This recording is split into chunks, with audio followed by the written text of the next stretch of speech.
All right, so let's start with a big story that we're tracking on Wion this morning, where India's Prime Minister Narendra Modi has arrived in the capital city of Riyadh in Saudi Arabia for a two-day visit with the aim to boost bilateral ties, particularly energy ties, as India has lowered its dependence on the Iranian crude oil. He'll also be attending an investment summit and will be meeting both with the Crown Prince Mohammed bin Salman and also the monarch King Salman. Now, the visit also comes amidst heightened tensions with Pakistan, an ally and a friend of Saudi Arabia.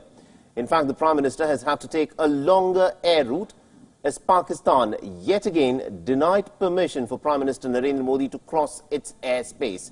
Now, here's a report as to what we can expect during Prime Minister's visit to Saudi Arabia.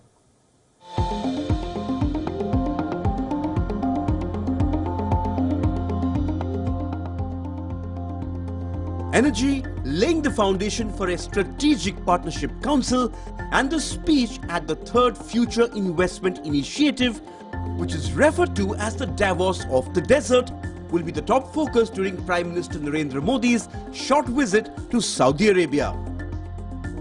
Prime Minister Modi will hold talks with Saudi King Salman and Saudi Crown Prince Mohammed bin Salman. The Strategic Partnership Council MoU will be signed between India and Saudi Arabia and will monitor the strategic partnership between both the countries. India is among the 8 countries with which Riyadh wants to have a partnership. Energy will be a priority as always, since New Delhi imports 18% of its crude from the kingdom. When it comes to energy, Saudi is second to none for India. Saudi Aramco, UAE's ADNOC and Indian public sector oil companies are jointly developing a $44 billion West Coast refinery in Raigad, Maharashtra, which is the single largest greenfield refinery in India. Indian company Reliance announced that Saudi Aramco, one of the most valuable and profitable companies in the world, will take over a 20% share in RIL's oil and chemical business at a value of a whopping $75 billion. Saudi is also looking to participate in India's strategic petroleum reserves. Saudi Arabia, UAE and Jordan are the 3 countries in West Asia which have increased engagement with New Delhi.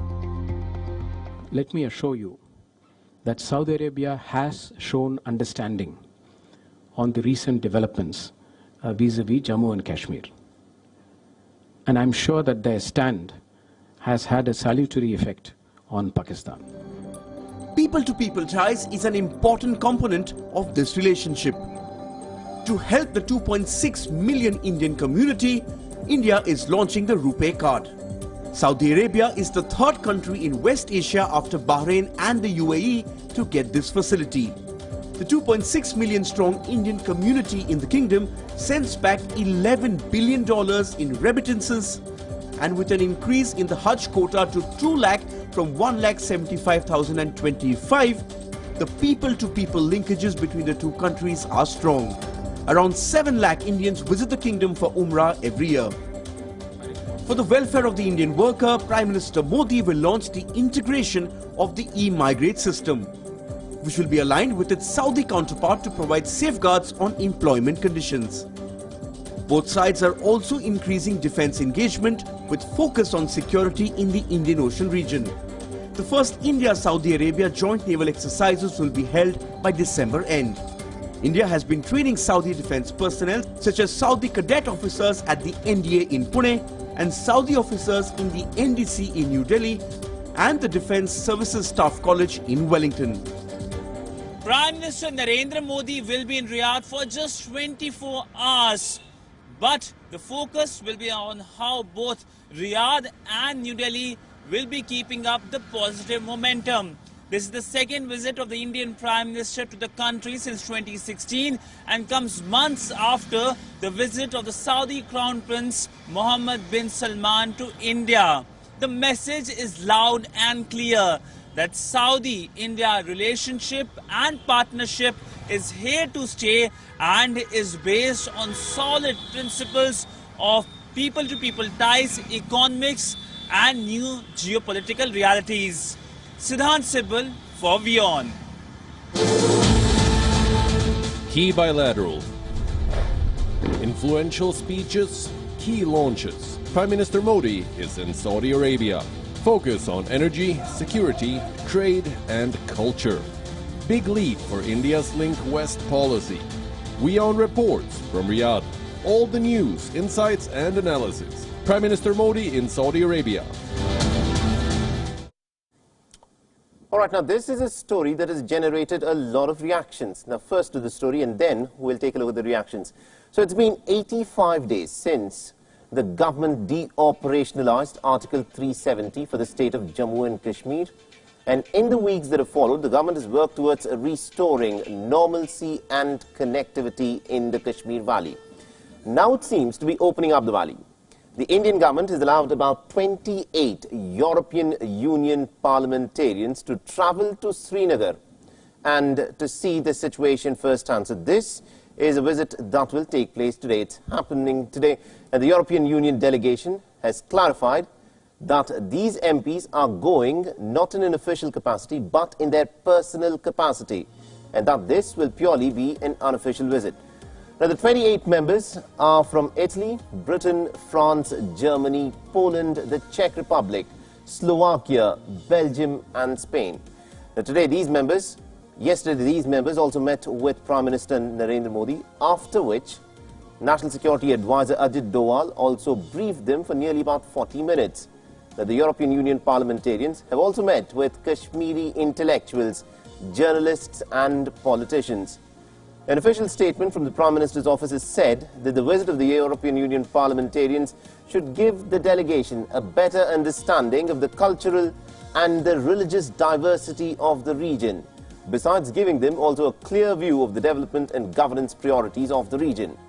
Now, without taking Pakistan's name, India's Prime Minister Narendra Modi also said to have told the Europeans that urgent action was required against all those who support and sponsor terror and terrorism as a state policy.